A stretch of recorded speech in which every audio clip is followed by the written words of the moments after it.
ये कैसी सोच है कि बीजेपी का एक नेता आदिवासी पर पेशाब कर रहा है और दूसरी साइड उसका कोई चमचा वीडियो ले रहा है।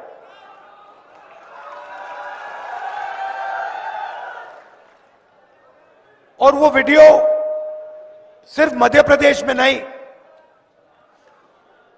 पूरे देश में वायरल हुआ। शायद वो देश के बाहर भी गया होगा।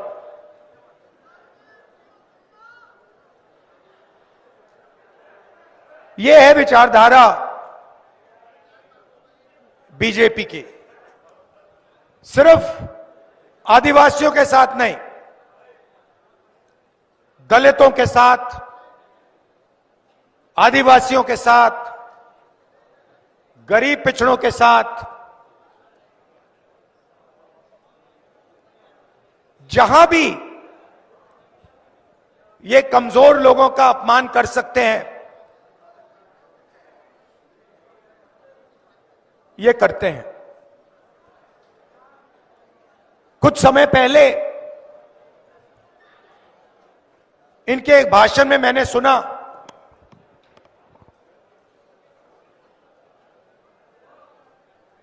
आदिवासियों को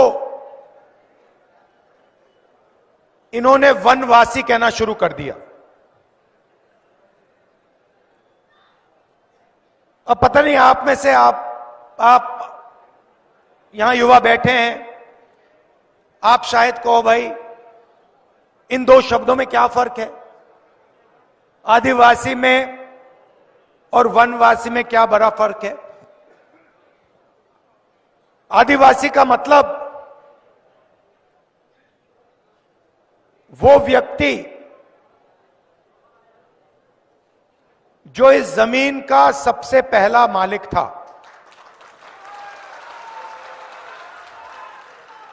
ये लोग आपको बताते नहीं हैं, मगर ऐसा समय था जब इस देश में, पूरे देश में आदिवासी लोग रहते थे। आप देश के पहले मालिक हो। और ये आपको आदिवासी नहीं कहना चाहते, क्योंकि अगर ये आपको आदिवासी कहेंगे तो इन्हें आपको जंगल, जल और जमीन का हक देना पड़ेगा। क्योंकि आप कहोगे मोदी जी, शिवराज जी, हम आदिवासी हैं। आदिवासी शब्द का मतलब है कि हम हिंदुस्तान के सबसे पहले मालिक हैं। ये जल, ये जंगल, ये जमीन हमारी थी और आज आपको जल, जमीन और जंगल का अधिकार हमें देना पड़ेगा। वनवासी का मतलब वो लोग जो जंगल में रहते हैं। आदिवासी हिंदुस्तान के ओरिजिनल मालिक, वनवासी वो जंगली लोग जो जंगल में रहते हैं। इससे बड़ा आपका अपमान नहीं हो सकता। आप वनवासी नहीं हो, आप हिंदुस्तान के ओरिजिनल मालिक हो। और इस बात को समझकर, इस बात को मानकर कांग्रेस पार्टी ने ट्राइबल बिल दिया,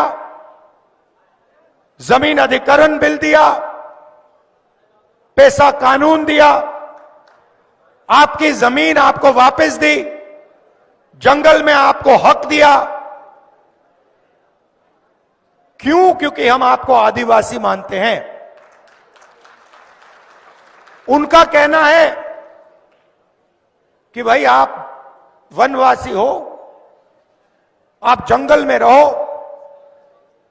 आपको ना हम जंगल का हक देंगे, ना जल देंगे, ना जमीन देंगे, और आस्ते आस्ते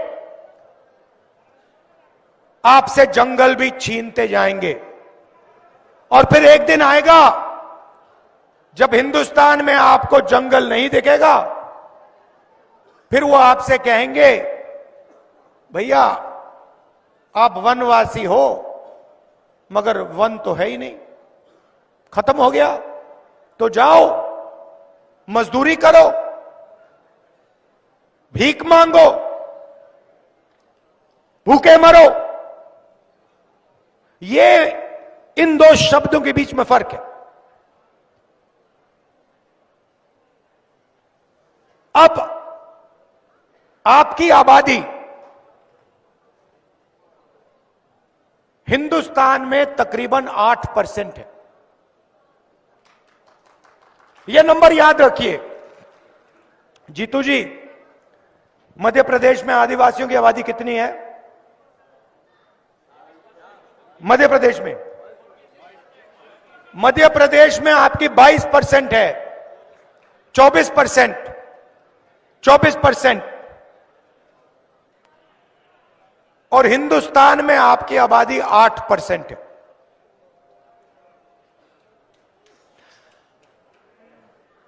अब आप एक काम कीजिए, हिंदुस्तान की सबसे बड़ी कंपनियों की लिस्ट निकालिए। चाहते हो मैं आपको दे दूंगा, और उनके मालिकों के नाम पढ़िए। 200 मालिकों में से आपको एक मालिक आदिवासी वर्ग का नहीं मिलेगा। फिर मीडिया के मालिकों की लिस्ट निकालिए। ये बड़े बड़े जो एंकर हैं, इनकी लिस्ट निकालिए।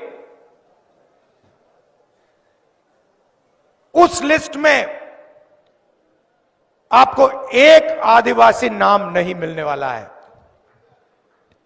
सही बोल रहा हूं, झूठ बोल रहा हूं? सही बोल रहा हूं ना? हिंदुस्तान की सरकार को 90 लोग चलाते हैं, आईएएस अफसर हैं।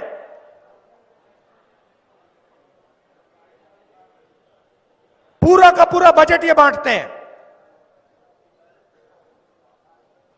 डिफेंस में कितना जाता है, आपके बच्चों की शिक्षा में कितना जाता है, मनरेगा में कितना जाता है, स्वास्थ्य में कितना जाता है, ये 90 लोग डिसाइड करते हैं। बड़े बड़े ऑफिसों में बैठते हैं, दिल्ली में मंत्रिमंडलों में बैठते हैं, और आपका पैसा, जीएसटी का पैसा जो आप देते हो, आप जो सिर हिला रहे हैं, आपने शर्ट खरीदी, 18% आपने दिया। अदानी वही शर्ट खरीदता तो वो भी 18% देता, तो आपका पैसा है। 90 में से एक अफसर आदिवासी, एक।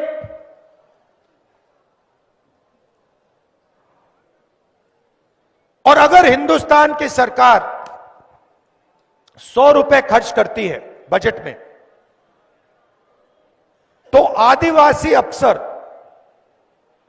10 पैसे का निर्णय लेते हैं। आबादी 8%, भागीदारी 100 रुपए में से 10 पैसे।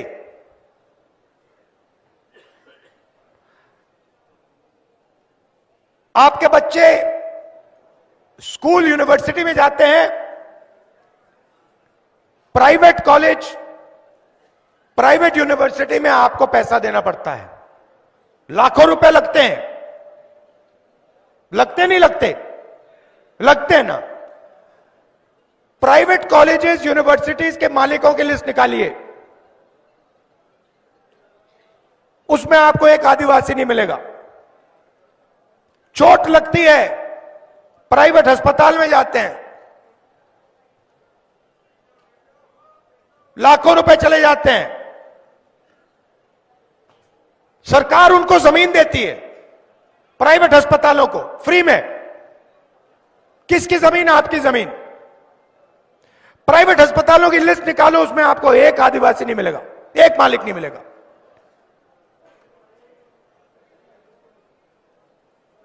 ये आपकी सच्चाई है।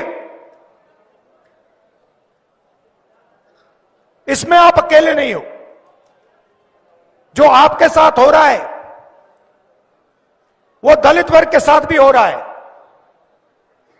जो उनके साथ हो रहा है वो पिछड़ों के साथ भी हो रहा है, वो गरीब जनरल कास्ट के साथ भी हो रहा है।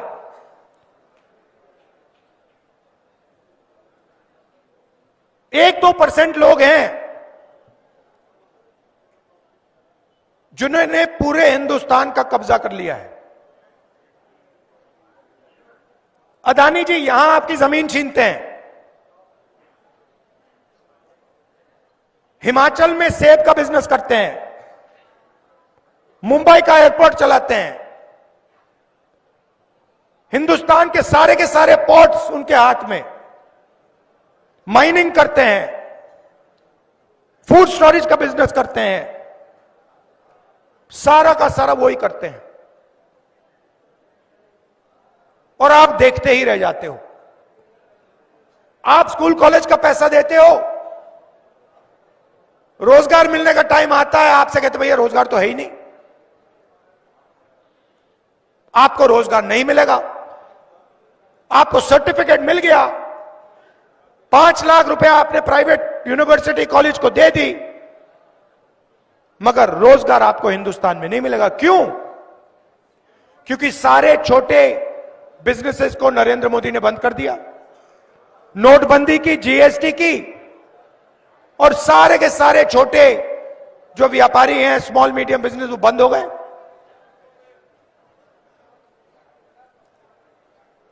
पूरा का पूरा काम 2-3 अरबपतियों के लिए हो रहा है। आपकी जमीन भी वो ले जाते हैं, पानी भी वो ले जाते हैं, जंगल भी उठा के ले जाते हैं।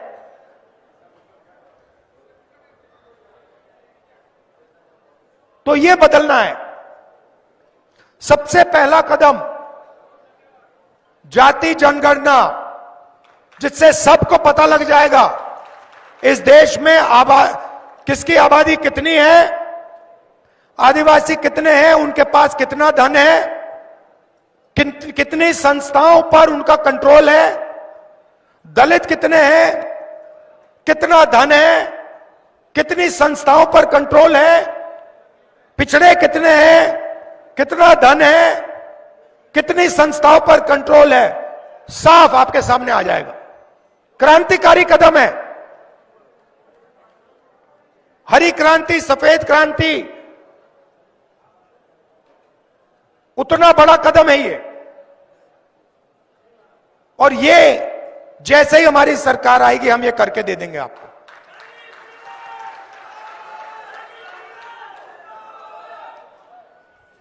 तो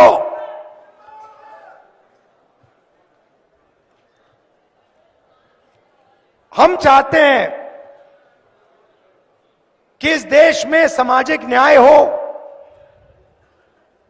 आर्थिक न्याय हो, किसानों के साथ न्याय हो। किसानों का उदाहरण देता हूं आपको। हरियाणा, पंजाब के किसान दिल्ली की ओर चल रहे हैं। उन्होंने सिर्फ एक चीज मांगी है, एमएसपी चाहते हैं, मिनिमम सपोर्ट प्राइस। बीजेपी की सरकार कहती है हम आपको एमएसपी नहीं देंगे। 100 अरबपतियों का उन्होंने 16 लाख करोड़ रुपया माफ किया। मतलब 24 साल मनरेगा का पैसा उन्होंने 100 लोगों का माफ कर दिया। और किसानों का कर्जा माफ नहीं कर सकते, किसानों को एमएसपी नहीं दे सकते।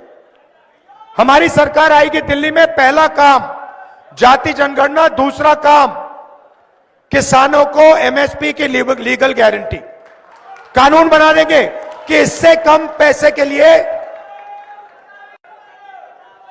उनको मिनिमम इतना पैसा मिलेगा, कानून बना देंगे उठाकर।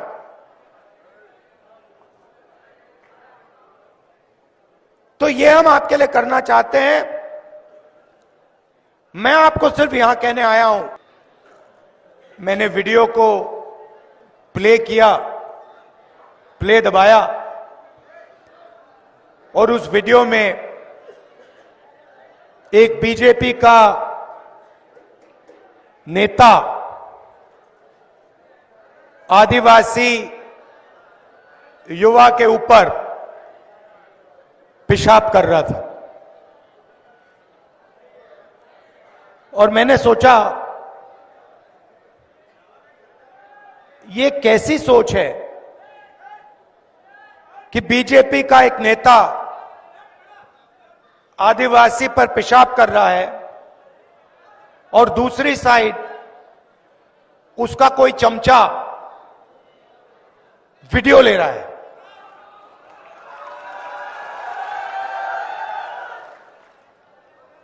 और वो वीडियो सिर्फ मध्य प्रदेश में नहीं, पूरे देश में वायरल हुआ। शायद वो देश के बाहर भी गया होगा।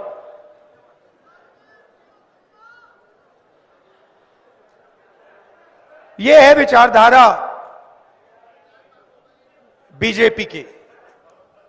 सिर्फ आदिवासियों के साथ नहीं, दलितों के साथ, आदिवासियों के साथ, गरीब पिछड़ों के साथ, जहां भी ये कमजोर लोगों का अपमान कर सकते हैं, ये करते हैं। कुछ समय पहले इनके एक भाषण में मैंने सुना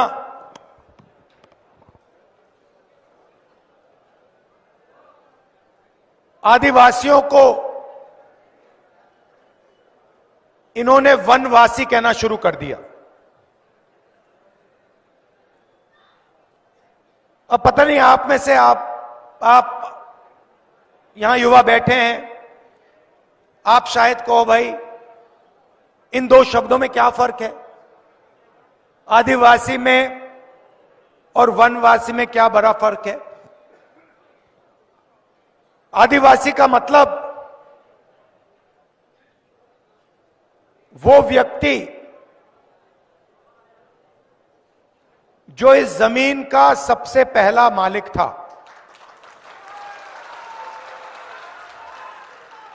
ये लोग आपको बताते नहीं हैं, मगर ऐसा समय था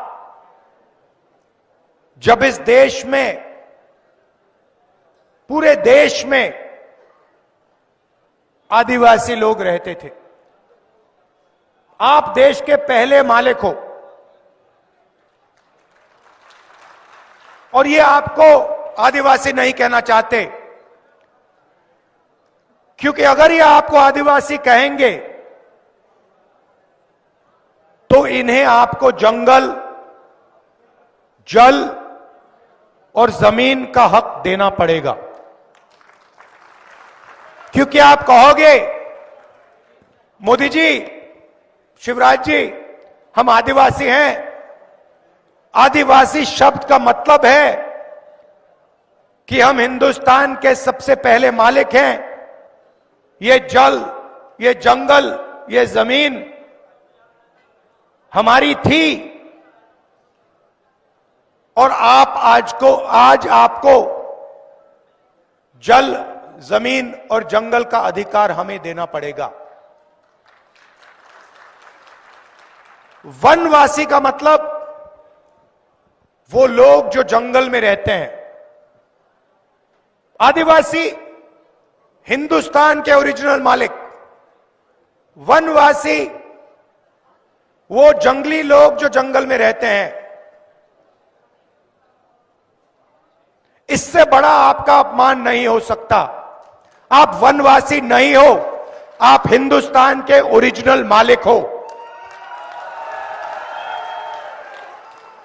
और इस बात को समझकर, इस बात को मानकर कांग्रेस पार्टी ने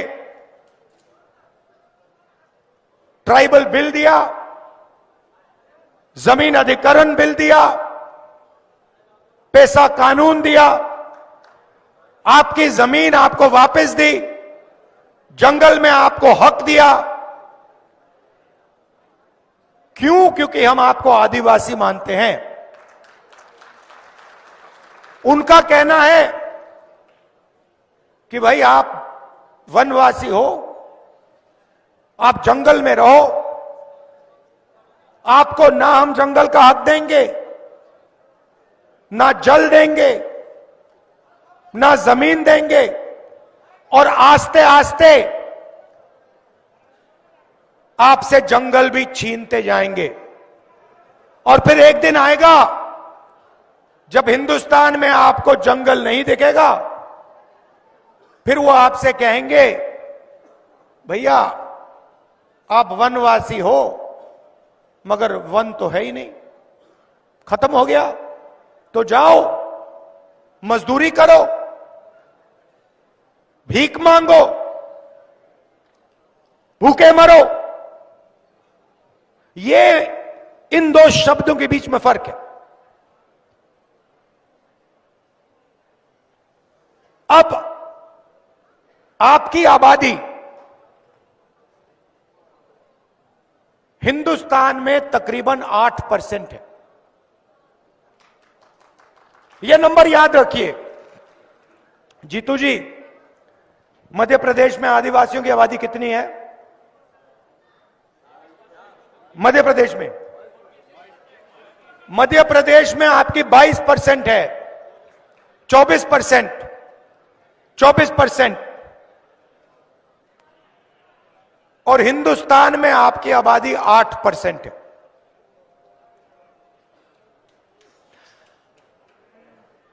अब आप एक काम कीजिए, हिंदुस्तान की सबसे बड़ी कंपनियों की लिस्ट निकालिए। चाहते हो मैं आपको दे दूंगा, और उनके मालिकों के नाम पढ़िए। 200 मालिकों में से आपको एक मालिक आदिवासी वर्ग का नहीं मिलेगा। फिर मीडिया के मालिकों की लिस्ट निकालिए। ये बड़े बड़े जो एंकर हैं इनकी लिस्ट निकालिए। उस लिस्ट में आपको एक आदिवासी नाम नहीं मिलने वाला है। सही बोल रहा हूं, झूठ बोल रहा हूं? सही बोल रहा हूं ना? हिंदुस्तान की सरकार को 90 लोग चलाते हैं, आईएएस अफसर हैं।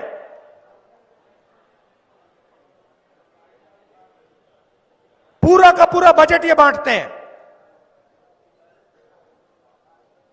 डिफेंस में कितना जाता है, आपके बच्चों की शिक्षा में कितना जाता है, मनरेगा में कितना जाता है, स्वास्थ्य में कितना जाता है, ये 90 लोग डिसाइड करते हैं। बड़े बड़े ऑफिसों में बैठते हैं, दिल्ली में मंत्रिमंडलों में बैठते हैं, और आपका पैसा, जीएसटी का पैसा जो आप देते हो, आप जो सिर हिला रहे हैं, आपने शर्ट खरीदी, 18% आपने दिया। अदानी वही शर्ट खरीदता तो वो भी 18% देता, तो आपका पैसा है। 90 में से एक अफसर आदिवासी, एक।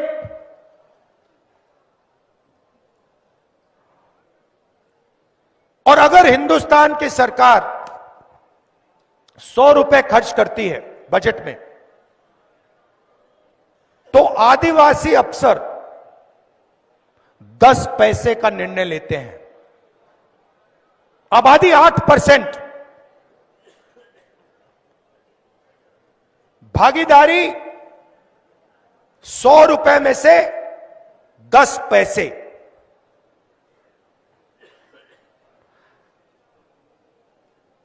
आपके बच्चे स्कूल यूनिवर्सिटी में जाते हैं, प्राइवेट कॉलेज, प्राइवेट यूनिवर्सिटी में आपको पैसा देना पड़ता है, लाखों रुपए लगते हैं। लगते नहीं लगते? लगते हैं ना। प्राइवेट कॉलेजेस, यूनिवर्सिटीज के मालिकों की लिस्ट निकालिए, उसमें आपको एक आदिवासी नहीं मिलेगा। चोट लगती है, प्राइवेट अस्पताल में जाते हैं, लाखों रुपए चले जाते हैं, सरकार उनको जमीन देती है, प्राइवेट अस्पतालों को फ्री में। किसकी जमीन? आपकी जमीन। प्राइवेट अस्पतालों की लिस्ट निकालो, उसमें आपको एक आदिवासी नहीं मिलेगा, एक मालिक नहीं मिलेगा।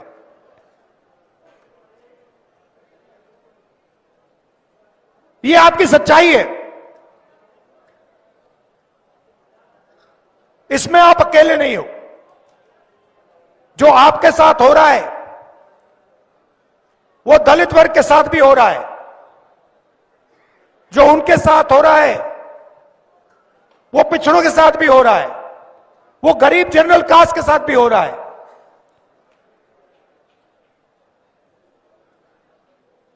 1-2% लोग हैं जिन्होंने पूरे हिंदुस्तान का कब्जा कर लिया है। अदानी जी यहां आपकी जमीन छीनते हैं, हिमाचल में सेब का बिजनेस करते हैं, मुंबई का एयरपोर्ट चलाते हैं, हिंदुस्तान के सारे पोर्ट्स उनके हाथ में, माइनिंग करते हैं, फूड स्टोरेज का बिजनेस करते हैं, सारा का सारा वही करते हैं। और आप देखते ही रह जाते हो। आप स्कूल कॉलेज का पैसा देते हो, रोजगार मिलने का टाइम आता है, आपसे कहते भैया रोजगार तो है ही नहीं, आपको रोजगार नहीं मिलेगा।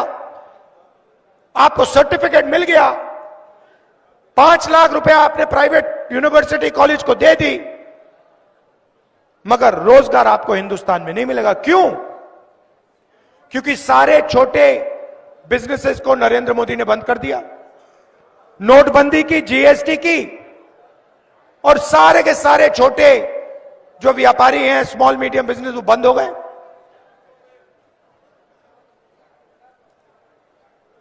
पूरा का पूरा काम 2-3 अरबपतियों के लिए हो रहा है। आपकी जमीन भी वो ले जाते हैं, पानी भी वो ले जाते हैं, जंगल भी उठा के ले जाते हैं।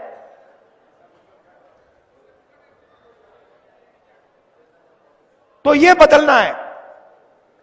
सबसे पहला कदम जाति जनगणना, जिससे सबको पता लग जाएगा इस देश में किसकी आबादी कितनी है, आदिवासी कितने हैं, उनके पास कितना धन है, कितनी संस्थाओं पर उनका कंट्रोल है, दलित कितने हैं, कितना धन है, कितनी संस्थाओं पर कंट्रोल है, पिछड़े कितने हैं, कितना धन है, कितनी संस्थाओं पर कंट्रोल है, साफ आपके सामने आ जाएगा।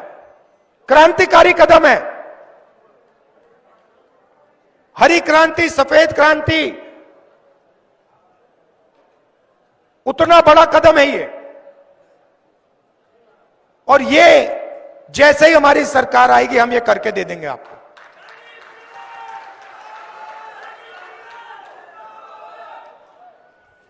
तो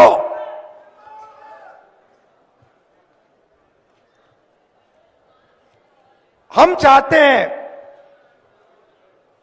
कि इस देश में सामाजिक न्याय हो, आर्थिक न्याय हो,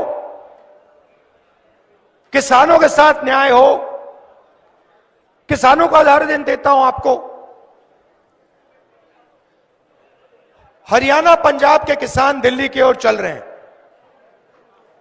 उन्होंने सिर्फ एक चीज मांगी है, एमएसपी चाहते हैं, मिनिमम सपोर्ट प्राइस। बीजेपी की सरकार कहती है हम आपको एमएसपी नहीं देंगे। 100 अरबपतियों का उन्होंने 16 लाख करोड़ रुपया माफ किया।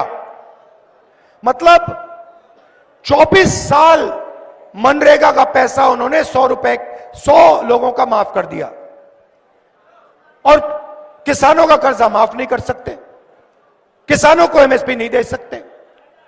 हमारी सरकार आएगी दिल्ली में, पहला काम जाति जनगणना, दूसरा काम किसानों को एमएसपी की लीगल गारंटी, कानून बना देंगे कि इससे कम पैसे के लिए